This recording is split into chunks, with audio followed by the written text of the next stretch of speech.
Dragi gledalci, dobro vam došli u novo izdanje. Evo, nastavljamo našu školicu završnica malo. Imamo ovu takozvanu Karlštetovu poziciju. To je pozicija sa krajnjim pešakom, znači ovaj pešak je došao do A7 i trebamo još jedno polje da izađe. Međutim, kako to tipično i bio u ovim situacijama, crni top ga je ocekao i on ne može da izađe napolje. Znači u ovoj poziciji šta je bitno da uočimo još da je ovaj crni kralj odsečen 4 reda od ovog pešaka, znači između pešaka, slobodnog krajnjeg pešaka i ovog kralja ima 4 reda i to je dovoljno za pobedu.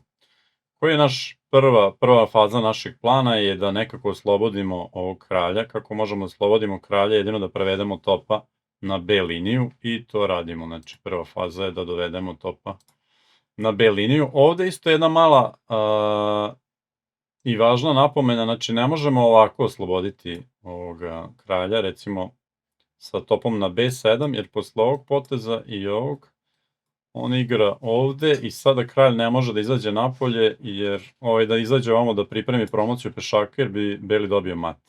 Zbog toga je ispravno, znači, kralja, topa dovesti na B8, da bi kralj mogao preko B7 da izađe.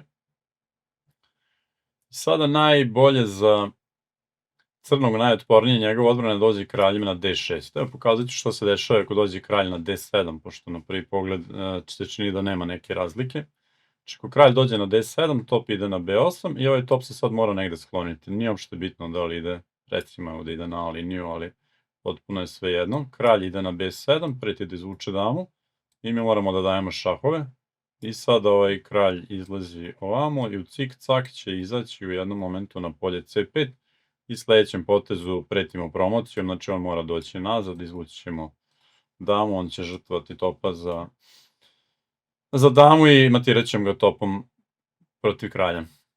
Zbog čega je bitno doći ovde kraljem na D6, sada kad igramo isti taj plan, recimo top B8, on negde razvuče topa, nije važno, kralj B7 i sad kada da šah, pošto je to jedini način da se malo bori duže u ovoj poziciji, znači daje šah, sada ovaj prolazak kraljem na ovu stranu, kao što smo malo priglali, ne bi radio, jer posle ovog poteza daje šah i kralj ne može da izađe na C5 kako što je malo preizašao, a ako ide ovamo, ovaj daje šah i kralj mora da se vrati nazad da brani pešaka, tako da prolazak kralja ovamo na liniju ništa ne bi doneo belom, nego on u ovoj poziciji ide kraljem na C8.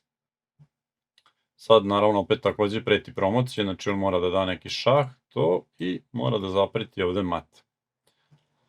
I sada je veoma poučan ovaj metod kako ovde dobija beli, recimo ne može da se ide ovamo kraljem da bi se prosto izašlo od te matne pretnje, jer posle šaha i još jednog šaha pao je pešak na A7.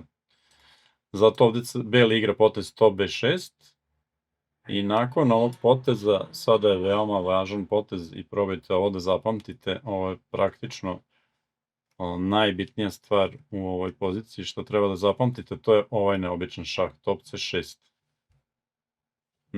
Naime, šta je cilj ovde? Znači, mi ne možemo izvršiti promociju jer će nam on dati šah. Ako bismo došli ovde, ova pozicija isto, nažalost, nije dobijena za belog jer on daje šah. Ovaj kralj ne može da ide ovamo jer ne može više nigde da izađe, znači mora da ide na ovu stranu i posle ovog poteza kralj ne može opet da izađe na 6. red jer bi sledio šah i izgubio bi topa.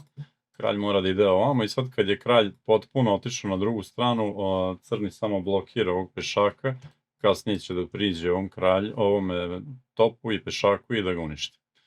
Znači jedini potez kako ovde beli dobije je top C6, naravno ne može se uzeti ovaj top jer posle dama, promocije dame, pao bi top na A8 i sada posle poteza recimo kraljem bilo na B5, bilo na D5, recimo kralj B5, sada je dobio malo prostora beli za svog kralja, igra top C8, ponovno pretimo promociju, ne može drugačije da se odbrani nego da se proba sa nekoliko šahova, naravno ovde ne možemo ići ovamo jer bi dobio šah i izgubili bi pešaka, kralj mora doći na C7 i posle ovog poteza sledi kralj B8, kao da je beli napravio malu rokadu konačno i nema više odbrane od promocije pešaka na 8. Znači, još jednom, evo, malo ću da napravim rekapitulaciju ovde. Prva faza plana je da oslobodimo kralja i to idete topom na B8, ne na B7, kao što smo videli. I ovde druga, ako ste vi slabija strana, znači važno je da dođete ovde ne na D7, bit će mu mnogo teže protivniku da se brani.